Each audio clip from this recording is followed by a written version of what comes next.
Всем привет! Друзья, вы смотрите канал Russian with Dasha.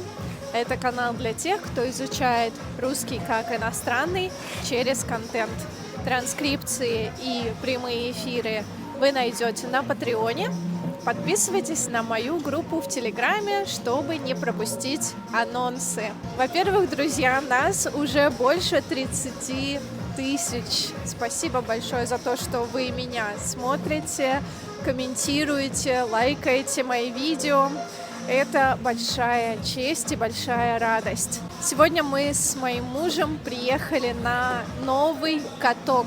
Как утверждают организаторы, это самый большой каток в Европе. Его площадь 27 или 28 тысяч? 28 тысяч метров квадратных. Сейчас мы по нему прокатимся, а параллельно с этим вы услышите, как у меня дела, а также выучите повседневную лексику для проведения активного отдыха зимой, или неважно, в любое время года. Никита допивает чай. Мы находимся в Петербурге, недалеко от башни Газпрома и от Газпром-арены, в которой проходят футбольные матчи и разные концерты. И сейчас вы видите за мной фигурки снегирей.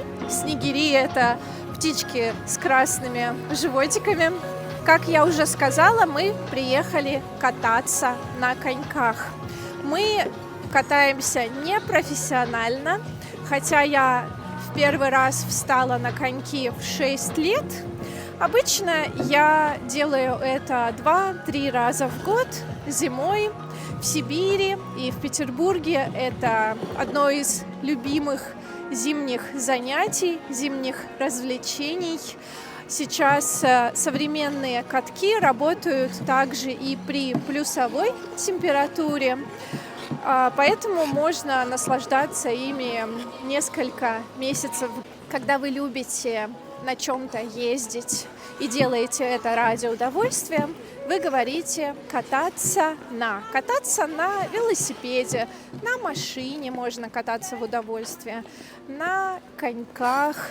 Если вы чем-то любите заниматься, вы можете также сказать увлекаться чем-то. Я увлекаюсь катанием на коньках, я увлекаюсь ездой на велосипеде. Если вы любите изучать что-то, вы говорите, что интересуетесь чем-то. Я интересуюсь литературой, я интересуюсь историей Древней Греции. Я интересуюсь футболом, то есть я фанат футбола, я знаю, как зовут главных тренеров команд и звезд футбола. Вот у нас появился волонтер, который хочет показать свои навыки, свои умения. Смотрите, для тех, кто не очень хорошо умеет кататься, здесь есть бесплатные фигурки, бесплатные помощники. Очень здорово. Класс. Мальчик молодец. Мне кажется, что люди думают, что я какой-то корреспондент канала, потому что все очень странно на меня смотрят. Никита, как прокатился? Никита, скажи, пожалуйста, ты давно катаешься на коньках?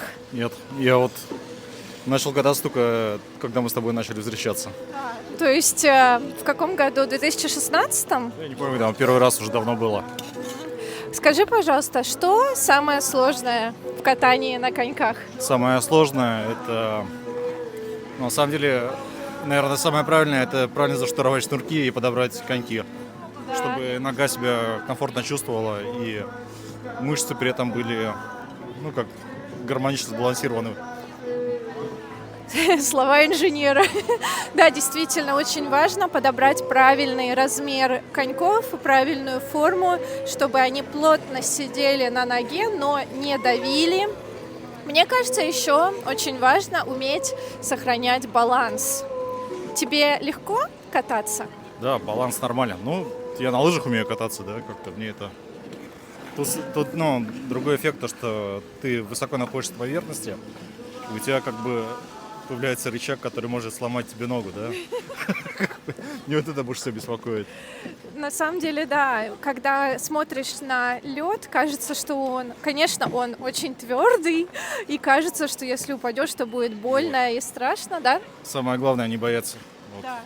Начать, а потом уже по ходу движения все придет.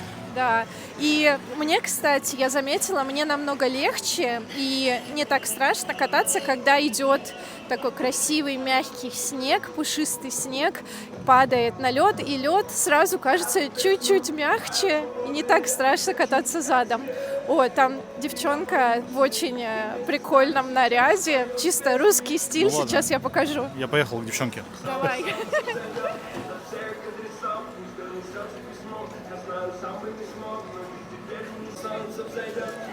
Так, ну что, поехали, ребята. Очень здорово, что на этом катке есть также места, где можно купить какао, чай, кофе. Можно погреть руки, посидеть, отдохнуть. Я надеюсь, что вы меня хорошо слышите. Смотрите, тут и дети катают взрослых, и взрослые катают детей. А я, кстати, потеряла своего мужа. Не знаю, где Никита. Надеюсь, что он еще в порядке и скоро найдется. Этот каток расположен вдоль Финского залива. О, Никита, привет!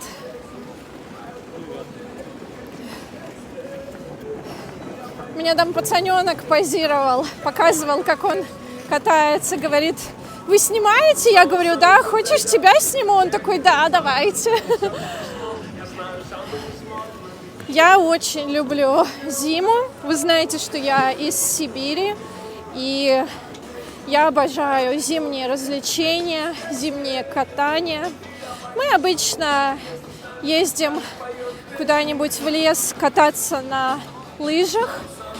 На горных лыжах я в последний раз каталась в 2016 году, но в этом году моя подруга переехала в Кировск со своим парнем, чтобы он работал инструктором по горным лыжам. И я думаю, что в январе или в феврале я съезжу к ним в гости. Может быть, Никита поедет со мной.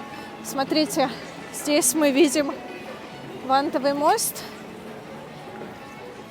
Летом здесь можно покататься на кораблике, взять на прокат какую-нибудь небольшую яхту или купить билет на теплоход.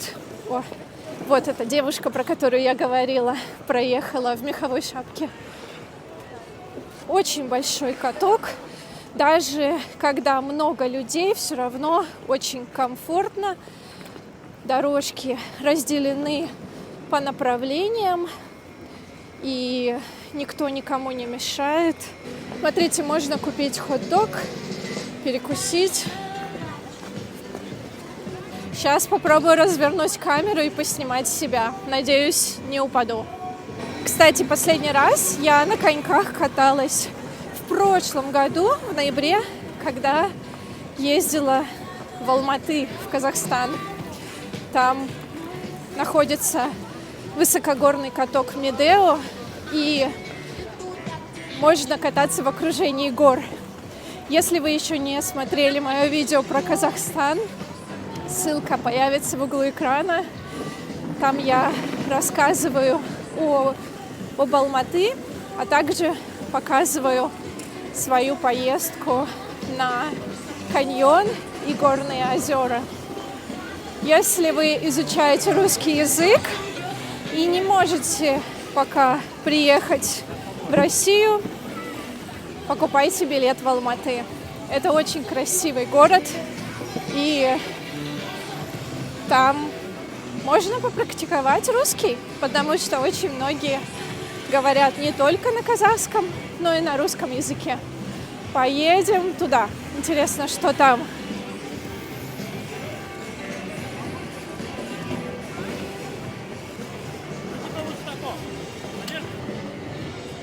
Ой-ой-ой.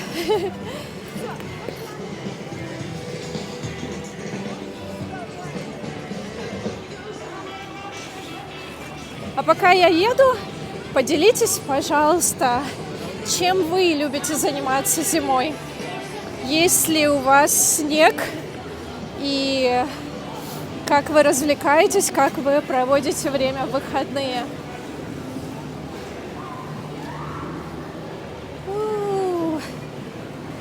Так, я потеряла своего мужа.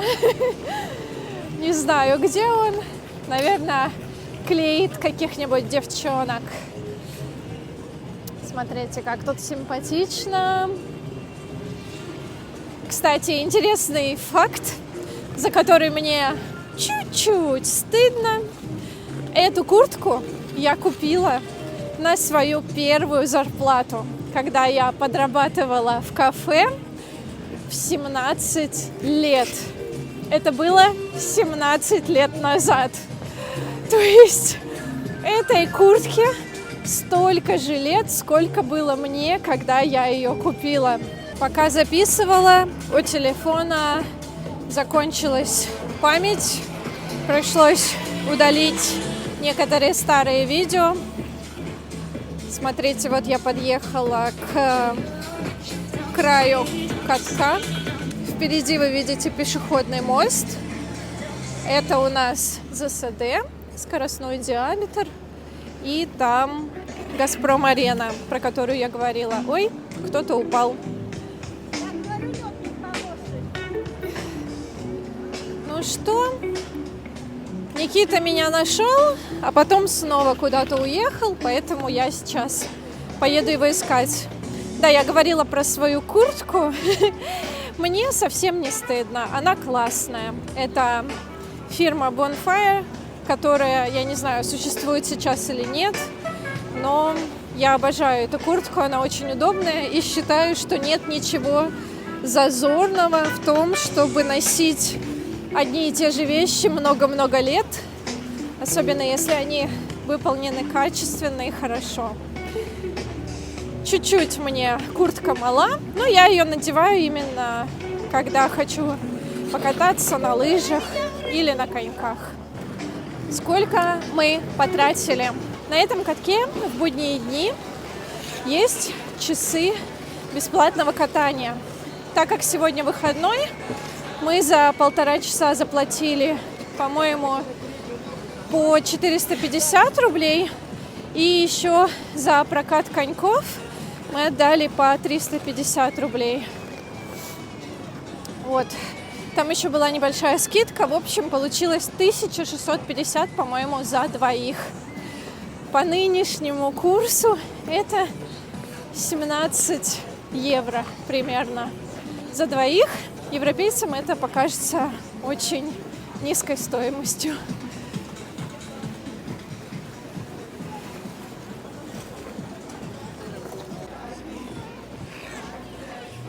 Смотрите, молодые фигуристки.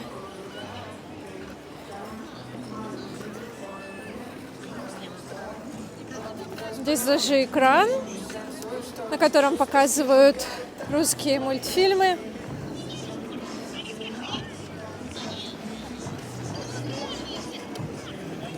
Я раньше, кстати, тоже умела задом кататься.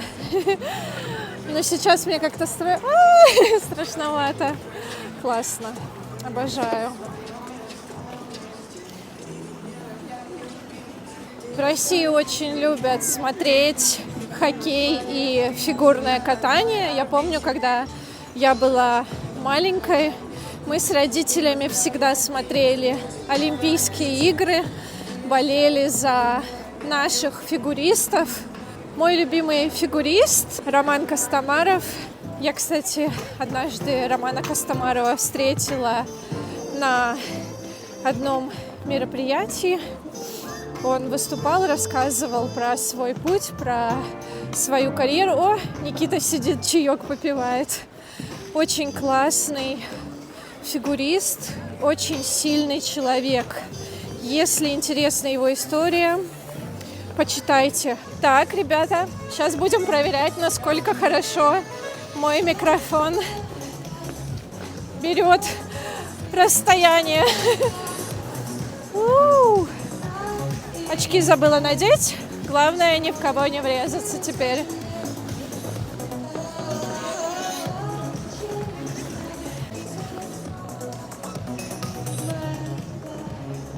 У-у-у.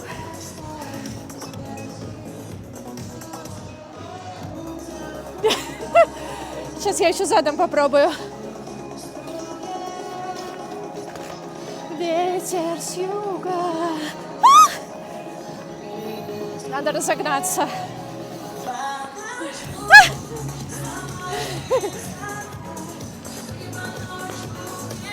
Я не получаю. Сейчас еще раз.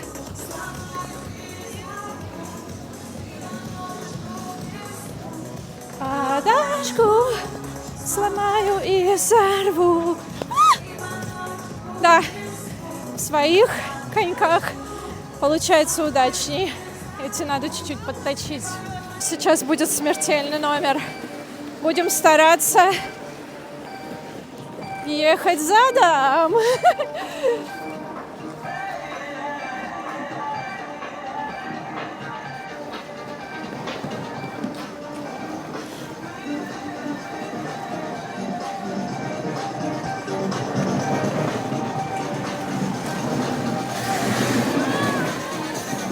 Так.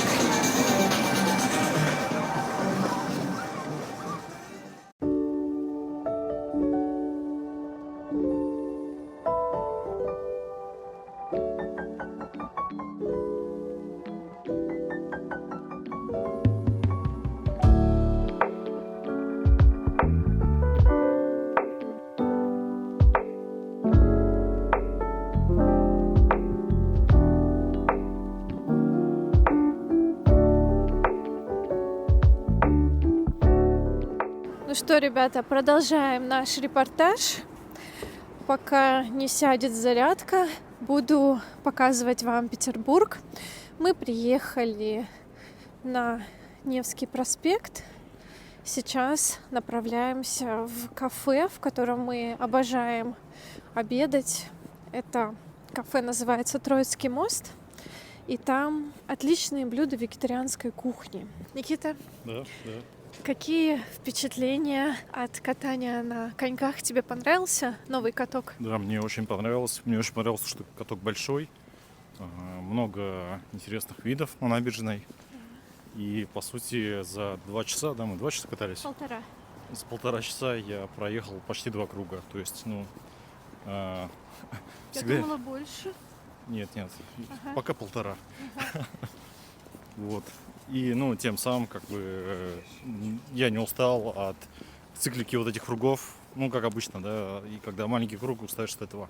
А здесь все очень атмосферно, большая дистанция, очень классно. Да, мне тоже понравилось, что так много поворотов, красивых видов. Мы взяли с собой в термосе чай, и поэтому даже не останавливались, не заходили ни в какие кафе. То есть можно сказать, что каток отлично спроектирован. Единственный минус — очень неудобная зона проката. Там мало места, и все толпятся. Сложно найти место, чтобы переобуть коньки. Мы идем по улице Малая Конюшенная. Здесь всегда очень тихо, спокойно. Церковь перед нами. Здрасте. Что такое? На молитвенное служение приходите к нам. Ага, спасибо. Хорошо, спасибо. Так, нам дали молитва слов.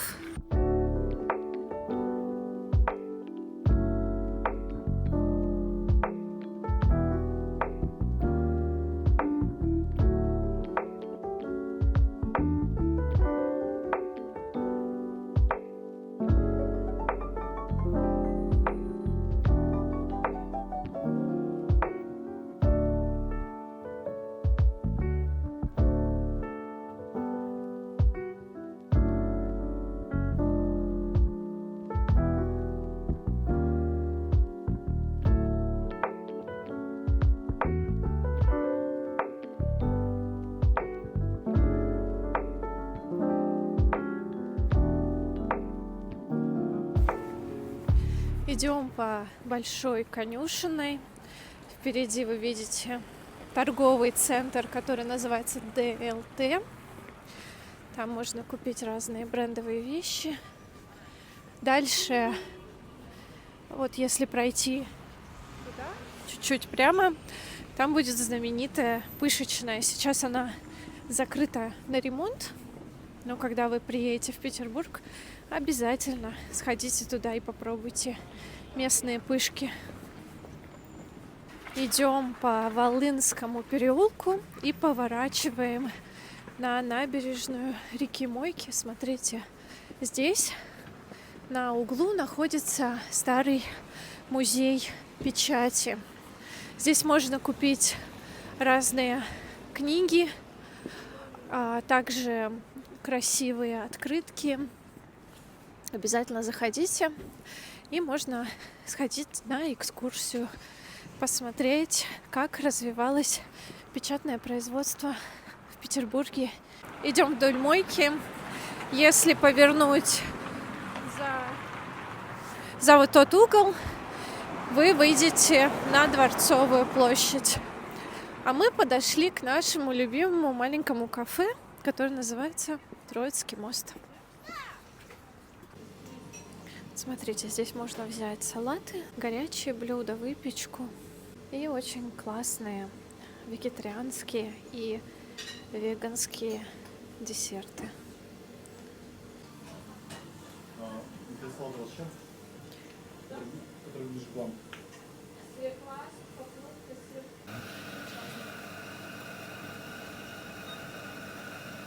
Сколько получилось? 1378, да? Ну вот, ребята, мы пришли на Дворцовую площадь. Здесь проходит подготовка к мультимедийному спектаклю «Пушкин». Ёлки до сих пор нет. Интересно, поставят ли ее в этом году. Вот у нас Зимний дворец, Эрмитаж, один из лучших музеев мира. Сегодня отличная погода, хорошее настроение. Мы поели. Сейчас прогуляемся немного и поедем домой. Кстати, на моем канале есть видео, у которого почему-то не очень много просмотров, о том, чем заняться в Петербурге зимой. Я оставлю ссылку в углу экрана и в описании. Обязательно посмотрите, напишите комментарий. Я надеюсь, что вам понравилась наша сегодняшняя прогулка. Подписывайтесь на мой телеграм-канал, чтобы быть в курсе всех событий. Я планирую запустить разговорный клуб в формате дебатов в январе, а также разговорный марафон для тех, кто до сих пор стеснялся говорить по-русски. Мы пошли дальше гулять. Всем пока! Всем пока!